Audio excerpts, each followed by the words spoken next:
ಪಿತನ ಸುತನ ಮತ್ತು ಪವಿತ್ರಾತ್ಮರ ನಾಮದಲ್ಲೇ ನಮ್ಮ ಪ್ರಭು ಯೇಸು ಕ್ರಿಸ್ತರ ಕೃಪಾವರವು ದೇವರ ಪ್ರೀತಿಯು ಪವಿತ್ರಾತ್ಮರ ಅನ್ಯೋನ್ಯತೆಯು ನಿಮ್ಮೆಲ್ಲರೊಡನೆ ಇರಲಿ. ಕ್ರಿಸ್ತರಲ್ಲಿ ಪ್ರೀತಿಯ ಸಹೋದರ ಸಹೋದರಿಯರೇ, ನಾವು ಸ್ವರ್ಗ ಸಾಮ್ರಾಜ್ಯದಲ್ಲಿ ಜೀವಿಸಬೇಕಾದರೆ ಮತ್ತು ದೇವರ ಸಾಮ್ರಾಜ್ಯವನ್ನು ಸ್ಥಾಪಿಸಬೇಕಾದರೆ ಮೊಟ್ಟ ಮೊದಲನೇದಾಗಿ ನಾವು ಪಾಪಕ್ಕೆ ವಿಮುಖರಾಗಿ ದೇವರಿಗೆ ಅಭಿಮುಖರಾಗಬೇಕಾಗಿದೆ.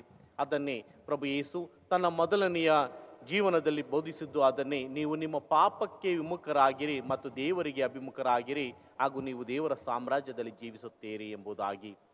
ಪಾಪಮಯ ಜೀವನವು ನಮ್ಮನ್ನು ದೇವರಿಂದ ದೂರ ಮಾಡುತ್ತದೆಯೇ ಹೊರತು ಎಂದಿಗೂ ದೇವರತ್ತ ಕರೆದೊಯ್ಯುವುದಿಲ್ಲ. ನಾವು ಎಂದಿಗೆ ಪಾಪವನ್ನು ತ್ಯಜಿಸುತ್ತೇವೆಯೋ ನಾವು ಆಗ ದೇವರಿಗೆ ಹತ್ತಿರವಾಗುತ್ತೇವೆ.